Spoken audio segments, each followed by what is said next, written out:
好，接下來我們要持續關心到的是歲月磨礪，烈火真金啊，這是什麼事情呢？就是習經會正式的登場，是不是整個東亞新的秩序要成型了呢？北韓這一次呢，特別再次的強調，絕對不會放棄核武，劍指對抗美日韓同盟嗎？今天就這些議題，我們會一起來做關心。今天呢，其實被視為是這個整個亞洲國家最矚目的國際大事，就是大陸國家主席習近平時隔7年，這一次再度的到訪了北韓。那麼在這個到訪北韓的之際呢，我們看到韓媒特別形容說，金正恩將會以 VVIP 的超規格來接待習近平，甚至預估會動員高達了數十萬人來夾道歡迎，場面要做給世界看，要傳達的訊息就是中朝關係全面升溫。我們要趕快來看到的是，出訪前習近平呢，主席難得在北韓的勞動新聞發表了他的署名文章，強調雙邊的關係是非常的好的，並且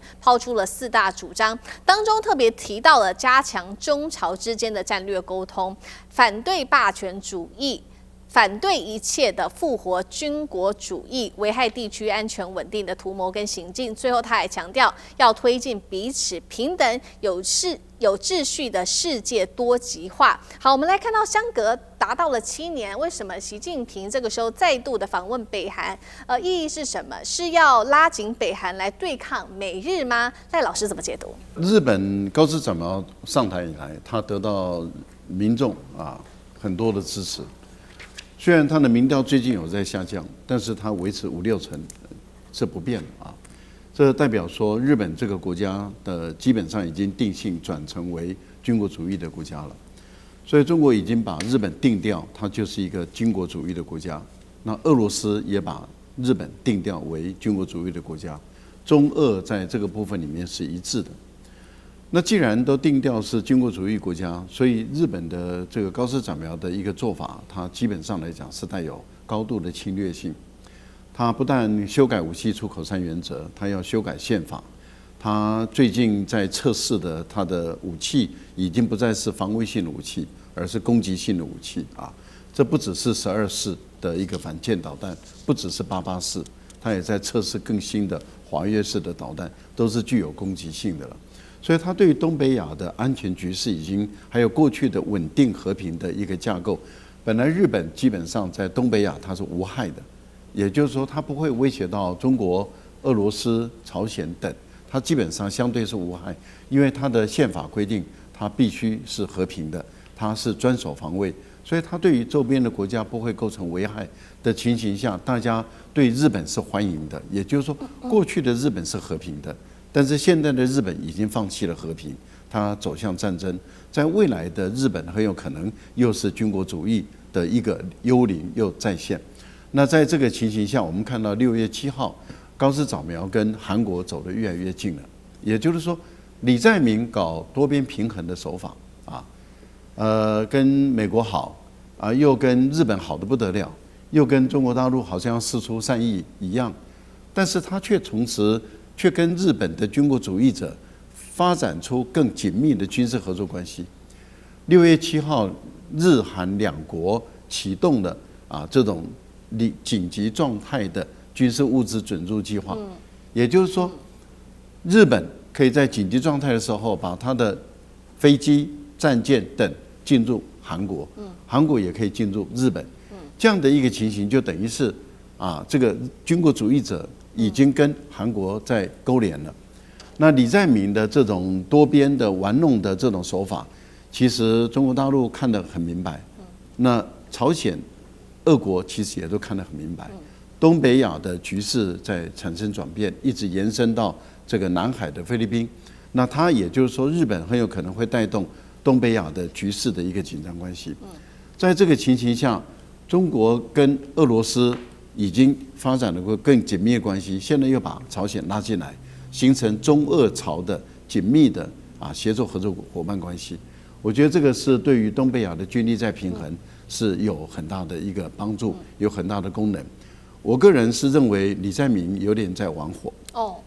李在明表面上看起來無害，但是李在明的很多具體的一個做法，因為您也知道，現在的國際政治上不是聽你在講什麼，不是看你在演什麼。啊，不是看你演在地上喝杯啤酒、喝瓶啤酒啊，好像很接地氣，去吃烤肉很接地氣。其實更重要的地方是在看你在做什麼啊。那也就是說，當高市早苗跟李在明越來越緊密啊，兩個都相赴到對方的家鄉去訪問，那你不覺得啊，中國在這個時候一定要鞏固東北亞的安全局勢啊，為穩定安全局勢做出貢獻，這是很重要的一個訪問嘛。好，我們看到一方面這個日本的軍事的帝國主義、軍事主義再起，一方面日韓的關係更加密切，引起了整個東北亞的緊張。所以我們看到此刻呢，中國大陸除了拉攏俄羅斯之外，也持續的跟這個朝鮮形成一個更好的一個關係。那現在目前的狀況已經很清楚了，在這一次習近平主席去訪朝這個時候呢，北韓在近期它的軍事動作也非常的多，而且在持續的做到全面的軍事升級。先來看最新消息。是金正恩的周末帶他的女兒金主愛去視察這個5000噸級的驅逐艦江建號，公開宣示呢，他直接說了，他要打造現代化海軍，甚至把目標講白了，就是要發展成這種核戰威懾的主力。除了擴大這個戰艦之外，金正恩也特別強調了說，接下來會來全面的擴張軍備。他也設下目標，包括5年內飛彈產能提升2.5倍，海軍核武化升級，還有洲際彈道飛彈戰力會持續的強化。金正恩的妹妹也放話說，核武國家地位不容妥協。現在看起來就是要朝這個無核化談判的大門，這個是等於是關上了。那麼軍事專家也做了預估，說目前北韓擁有超過100枚的核彈頭，4座濃縮鈾設備，而且有火星15、17、18等洲際彈道飛彈，可以打擊到亞洲國家，甚至是美國本土。在這樣的狀況之下，大陸會要求北韓放棄核武嗎？或是當作是這個抗美日的一個籌碼？大陸的角度來看，艦長怎麼看？如果說我們對於一個國家的一個核武的能力的話，除了數量之外，另外一個參考坐標，也就是你是不是具有3位一體的打擊能力。核3位一體講的是什麼？講的也就是我們講到的彈道飛彈。那第2個也就是彈道飛彈核潛艦，第3個也就是戰略轟炸機的部分。那戰略轟炸機我們現在沒有看到北韓在發展，但是其他的2個都已經具備了。那雖然它沒有戰略飛彈核潛艦，可是它有戰略飛彈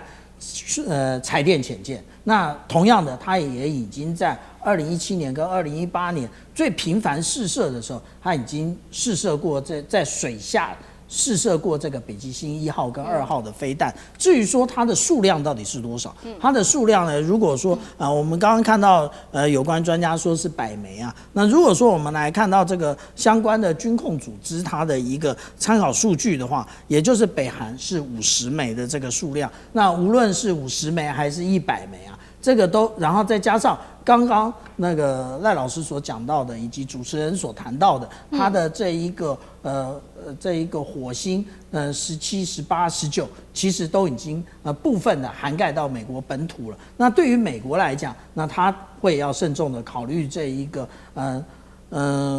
相互保證毀滅的一個戰略的部分了，而且。在北韓最後幾次的這個試射的時候，他做了一件事情啊，也就是大家發現這個隧道裡面拉出過電纜。我以前就提過這個，可是我這次拿出證據，就是 CBS News 它其實出了這一則新聞，大家那個時候搞不清楚到底什麼原因，所以注意的也不多。那但是呢，我們如果看對照另外一本書呢，叫做 Spying on the Bomb。那他在談到中國大陸的發展的時候，他也談到說，中國大陸在最後這個發展核武的過程當中，也有類似的作為。那意思也就是什麼？那個都是在收集相關的這一個核分裂的數量，然後能夠確定它的一個這個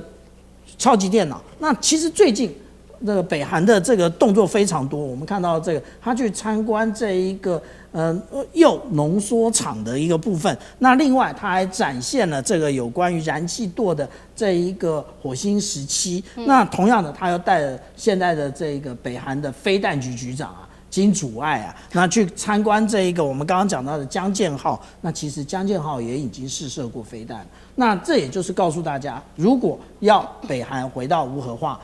基本上就是7個字，一點機會都沒有。好，所以一方面我們看到北韓在強調它的核武的發展，那現在看在川普的眼裡是非常的緊張了，他也希望說能不能再舉行一次川金會呢？至少是說在這個無核的發展上，他能夠再貢獻一份力量。那現在有傳出說，希望習近平能夠穿針引線，讓他去見到金正恩。但是事實上，我們也知道，川普先前有3度的舉行這個川金會都破局哦，沒有讓這個朝鮮放棄它的核武發展，包括2018年在新加坡，還有2019年在越南河內跟板門店這邊，他們2位都見過面。同樣的問題，楊老師又怎麼看？